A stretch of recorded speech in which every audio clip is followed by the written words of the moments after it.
Welcome, Dr. James Beckett, Sports Card Insights, here with Dane Coenen. Dane's a repeat guest, Dynasty Breaks. Saw him at the show, at the recent Waters Creek show, which was pretty big time attended. In fact, Dane went to go connect with some customers from around the country. So I think it perhaps was the biggest show of the year, or certainly since the COVID. Congratulations, Kyle. But I got Dane with me.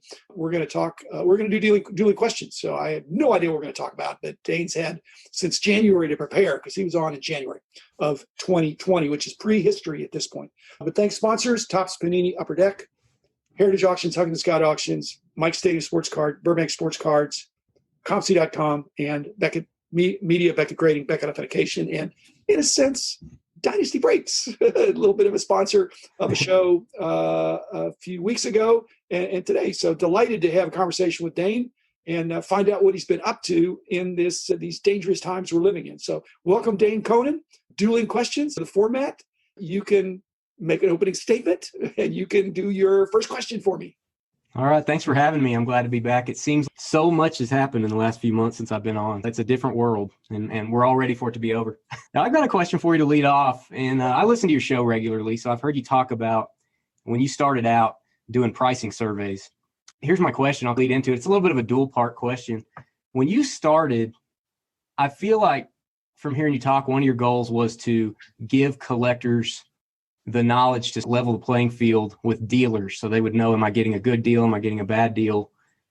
Did you experience from dealers any kickback? Hey, we don't like what you're doing. We like it the way it is. We don't want this. And did you have any trouble just in general? People sometimes don't like taking surveys, don't like participating, don't like spending the time. Did you get a lot of kickback, and was it a grind when you first started? Excellent question, Dane. I think it wasn't a grind. I was one of them. At that point, I'd started out being a collector as a kid. And then when I got back into it, I was collecting a little bit. And I experienced what you're talking about, the playing field not being level, that some of my first, because a lot of the action in the early days was trading. It wasn't like, hey, how much do you want for that? It was, hey, here's what I've got to trade. And I got taken advantage of, I'm sure. But for sure, I got taken advantage of several times. But I'm a pretty quick study. And I figured out, you don't want to trade rare cards for not rare cards. How hard is that? But nobody would say this is worth $5 and this is worth $10. Therefore, 2 5s equal 10. Nobody had that reference of the money. You could buy cheaper cards, but the more expensive cards, you really would have to trade. So yes, I did have naysayers. I had people saying either you can't do it, you shouldn't do it, you won't be able to do it, nobody will buy it. And I said, number one, I can do it. Number two, I will do it. And number three, I'm going to give it away for free. So I did that for a while. And then obviously it got bigger to where when I did a book length thing, which was 3 years later, that priced every card. And it just, even though people said, I don't want to carry that, by then the playing field is level. The dealers couldn't say, hey, customers, don't look at that, because it really was pretty accurate. But again, I was a dealer at that time. I was buying and selling on enough level that I had credibility. Much smaller. I had the support of Sport Collectors Digest and the Trader Speaks. I knew those guys. So I wasn't a publisher at that time, and Denny Eckes, my good friend and colleague, he went to tons of shows. He was more supplies and things like that. He had a good reputation. So we were straight shooters, and it's something that was going to, and finally people figured out something's going to happen. Somebody's going to do it. And why not me, I guess. But it was hard and it was challenging, and I never looked back. And I never really had doubts. It was the right thing to do. Yeah. Okay. I always wondered about the first few years of the magazine. I didn't make any money, but I knew I was on the right track. The price guide books immediately made money. But there was a 1 year incubation period of doing all the research. Actually 3 years if you count the other surveys. So when it came out, people just said it was a coming of age of the hobby. And I was a young, more aggressive guy. This was something that I thought had my name on it. So it's really great. I was getting in on the ground floor, and it really helped the hobby grow. And that's why the dealers quit complaining when they saw that their business increased. Sure. They couldn't take advantage of the customers, but they didn't realize how many people wanted to buy cards if they just had a better handle on what they were worth. They had a place to go when they first came in that made them feel like they knew what they were doing. They weren't going to be taken advantage of. If they were, it was not to the same level. There would be horror stories of people taking huge advantage of unsuspecting collectors, and that right. It still could happen, but now the books and the magazines are available. When you go to eBay, there's other places to get prices. Okay, my turn. Listen to my episode about breaking that I did. I participated in 5 breaks with a hockey product that I'd gotten from Upper Deck that I wanted to see if breaking would be a more pleasurable or profitable experience. You listen to that episode, I think, Dane. So what did I do wrong besides not going to Dynasty Breaks? Let me add, I know it's not my turn, but tell me your top few issues. What? Answer my question. I'm sure you're going to edit this out. I did not have a chance to listen to that one yet. Okay, that was okay. Well, let me set it up for you. Okay, There's a couple things that happened. One of the breakers did not. When I asked them a question, they did a boilerplate answer that had no connection to my question. It's thanks for asking, or something. It didn't answer my simple question. Okay. Another one I asked. It seems like I'm supposed to have it by now. And so I don't want to, I'm not backing out or anything. I'm just wondering, is my shipment lost in the mail? Okay. At which point they canceled my order and said, we'll just give you your money back. Wait a minute. Okay. A third one said they were going to break base cards or send me base cards and then didn't. Ooh, okay. So I can answer your question now and maybe Tell me, those are some things. And I think when I talked to the Upper Deck guys, Grant and Chris, they said, you probably just picked the wrong breakers. We could have told you who the breakers were that would help you with this product. And I said, that was the point of the experiment, not to go to Dane, a friend or a known person, but to just randomly pick some. And I live and learn. What did I do wrong? I think with us from the beginning, the most important thing when we were customers doing breaks, that's how we developed our business model. What do we want? What do we like? What do we not like? The first thing is you have to be transparent. You have to have terms and conditions. You have to have them available for customers to read. And each break, we post details, all card ship, random stacks of cards ship for base, unsorted. Some set collectors like to have a variety of teams on their base cards. You have to have a set shipping schedule. We ship like a Swiss watch. Every Tuesday, every Friday, break ship. We have an answer for everyone. We do have a standard answer, which days break ship on which days. You have to be able to communicate with people. You can't make them wait 5 to 6 days to answer their emails. You have to answer them that day. And you have to let them know what they're getting into. We put a tutorial video on our website, which has been huge. We actually heard something at the industry summit that said, you breakers are missing out on an opportunity. Most people are coming into your room and they don't know what's going on. Why don't you guys create a video and explain what's going on and tell them how you operate? And so we did that, and that's been huge for us. I don't think you did anything wrong. I think, there's good breakers and bad breakers. Well, or I think there might be mediocre breakers. Mediocre. Because I know there's some good ones out there, obviously. But yes. Okay, your turn. Ask me your question, then I'll follow up with another one. All right. Dr. Jim Beckett's top 3 greatest players of all time, in order: NFL, NBA, Major League Baseball.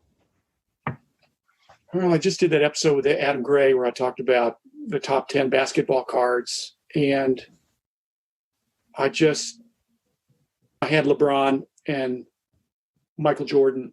Those were 2 guys. I've had season tickets for 30 years.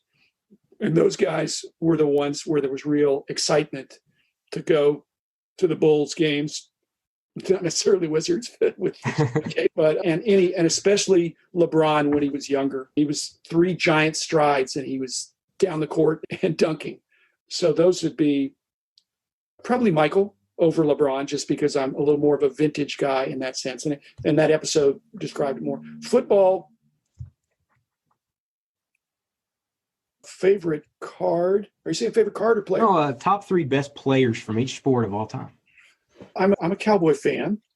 If I look at my wall of fame, there probably are more Cowboys on there than anything else. Some of the ones that I've met that have been around here, it's hard. My problem is I never met LeBron. I never met Michael Jordan, and so but the Roger Staubachs and the Emmitt Smiths and the Troy Aikmans, I've met those guys. They're decent guys. They're good guys. Those would be 3 right there that are probably Roger is a little bit older than me, but I remember seeing him when he was at the Naval Academy. When I was at the Naval Academy, not as a student, but I was there for a tennis tournament when I was 13 years old, and he was one of the midshipmen. Wow. And then Troy, we did our company's auction with back in 93. He was our headliner for our grand opening of our building.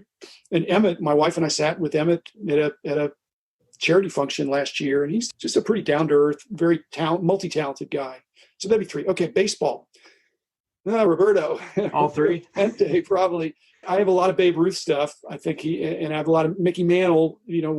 Funeral service was 2 blocks away from here. His house was a mile away.